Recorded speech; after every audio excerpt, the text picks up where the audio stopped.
अमरीकी सदर John F Kennedy कत्ल हुआ तो अमरीका में उसके चाहने वाले दबी हुई जबान में ये गुफ्तगू करते हुए नजर आते थे कि उसे अमरीकी CIA ने मरवाया है। जॉन एफ कैनेडी चूंकि अपनी खूबसूरती की वजह से अवाम में बहुत मकबूल था और उसे इलेक्शनों में हरवाना मुमकिन नहीं था, इसलिए उसे रास्ते से हटा दिया गया। मकबूल लीडर का मामला ये होता है कि वो अगर मार भी दिया जाए तो फिर भी अपनी एक विरासत छोड़ जाता है। कैनेडी की इस विरासत से CIA इस कदर खौफजदा थी कि उसके खानदान के हर नुमाया फर्द को कत्ल किया गया, बल्कि उसका वाहिद बेटा जो 22 नवंबर 1963 को उसके कत्ल के वक्त सिर्फ 3 साल का था और जिसकी बाप के ताबूत के साथ शाया होने वाली तस्वीर ने पूरे अमरीका को रुला दिया था, उसे सिर्फ 29 साल की उम्र में एक तैयारे के हादसे में हलाक कर दिया गया। जॉन एफ कैनेडी की मौत के बाद जिस शख्स की किस्मत जागी वो अमरीकी नायब सदर लंदन बी जॉनसन था, जो बकिया सदारती मुद्दत के लिए अमरीकी सदारत की कुर्सी पर मुतमक्किन हो गया। अपने इस 3 साला सदारती दौर में उसने कैनेडी की मौत से पैदा होने वाली फजा और अमरीकी खुफिया एजेंसियों की सरगर्मियों के बारे में उठने वाली चहमगोइयों से फायदा उठाते हुए कई सालों से तातुल का शिकार इत्तलात तक रसाई फ्रीडम ऑफ इंफॉर्मेशन एक्ट को 4 जुलाई 1966 को कांग्रेस से मंजूर करवा लिया। इस कानून के तहत हर मुहक्किक को ये सहूलत दी गई थी कि वो अमरीकी अहम दस्तावेजात तक एक दरखास्त देकर रसाई हासिल कर सके। इस आजादी इत्तलात के आला कानून के तहत 9 किस्म की मालूमात तक रसाई रोक दी गई। ऐसी मालूमात जो कौमी सलामती के दायरे में आती हों, कानून नाफिज करने वाले इदारों की तहकीकात, अहम अफराद के तिब्बी रिकॉर्ड, उनके बैंकों के बारे मालूमात, वो कारोबारी राज जो हुकूमती रजिस्ट्रेशन के लिए जरूरी होते हैं, किसी हुकूमती इदारे के दाखिली जवाबित और याददाश्तें, तेल और गैस के जखायर की मालूमात, ऐसी तमाम मालूमात जिनके बारे में हुकूमत पाबंदी लगा दे या फिर अमरीकी कौमी मफाद के तहत अहम दस्तावेजात इस कानून के मंजूर होने के बावजूद तहकीक करने वालों की दरखास्तें जमा होती रहीं, मगर उन्हें किसी किस्म की रसाई न दी गई। रसाई को मुमकिन बनाने के लिए 1970 में एक और बिल लाया गया जिस पर 4 साल बहस चलती रही कि इसी दौरान मशहूर जमाना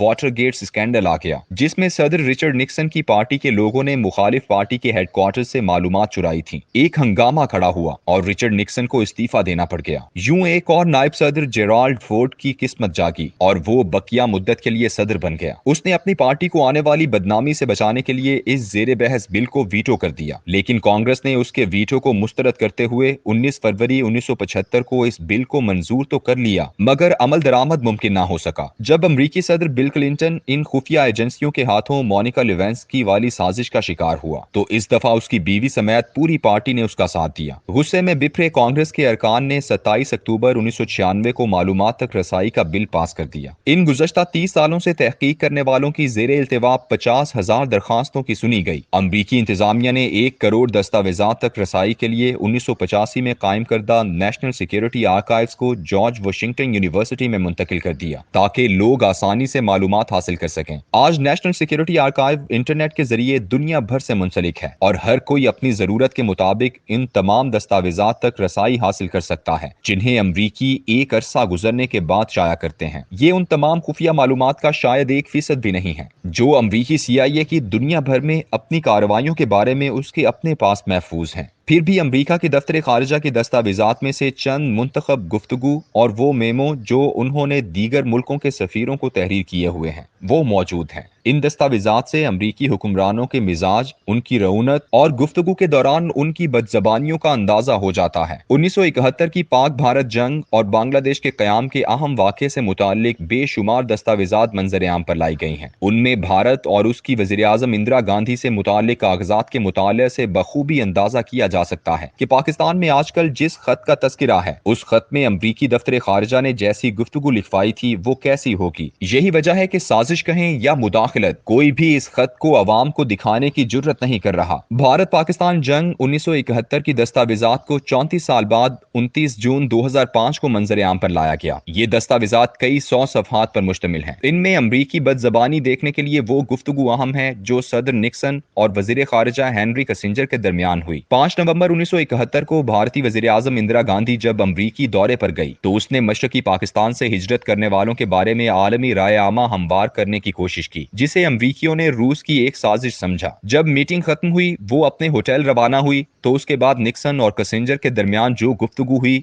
उसे भी एक मेमो के तौर पर रिकॉर्ड का हिस्सा बनाया गया। किसिंजर ने अपने तासुरात में सदर निक्सन को कहा, Indians are bastards anyway, they are starting a war there, while Gandhi was a bitch, we got what we wanted to, she will not be able to go home and say that the United States didn't given her a warm reception and therefore in despair she is got to go to war. Indian बाहर तौर हरामी हैं, ये वहां जंग शुरू करने वाले हैं, और ये गांधी एक कुतिया है। हमने जो हासिल करना था कर लिया, अब ये वापस जाकर लोगों को ये नहीं बता पाएगी कि अमरीकियों ने मुझे घास नहीं डाली, बल्कि ये इस दौरे से नाउम्मीदी के बाद यकीनन जंग छेड़ देगी। इस गुफ्तगू की बुनियाद किसिंजर के पास CIA की वो खुफिया रिपोर्ट थी जिसके मुताबिक भारत पाकिस्तान को तोड़ना चाहता था और साथ ही पाकिस्तानी फौज को मुकम्मल तौर पर तबाह करना चाहता था, जबकि अमरीकी मगरबी पाकिस्तान को बचाना और फौज को कायम रखना चाहते थे। इसीलिए उन्होंने याहिया खान को चंद माह की मोहलत दी थी। इसका इंकशाफ पाकिस्तानी सफीर आगा बिलाली, हेनरी किसिंजर और सदर के मुशीर हेराल्ड सैंडर्स की 10 मई 1971 की गुफ्तगू से होता है, जिसके बाद 3 जून 1971 को किसिंजर ने पाकिस्तान में अपने सफीर को फोन किया और कहा, president has felt that we should give president Yahya a few months to see what he can work out. सदर महसूस करता है कि हमें याहिया खान को चंद महीने देने चाहिए ताकि पता चले वो क्या कुछ कर सकता है। याहिया खान को चंद माह दिए गए। भारतीयों और इंदिरा गांधी को गालियां निकाली गईं। मशरकी पाकिस्तान की अलहदगी के बाद इंदिरा गांधी को धमकी देकर मगरबी पाकिस्तान पर हमला रुकवाया गया और फिर याहिया खान को चंद जूनियर ऑफिसरों के जरिए रुखसत करवाने के बाद भुट्टो को अमरीका से वापस रवाना किया गया ताकि वो इक्तदार संभाले। ये सब कुछ इन दस्तावेजात के आतिशफशां में मौजूद है। इस आतिशफशां को देखने के बाद अमरीकी बदजबानी का भी अंदाजा होता है, हुक्मरानों को बदलने का अंदाजा भी। इस तनाजुर में सोचिए कि इमरान खान जिस खत को लहराता है वो कैसा होगा।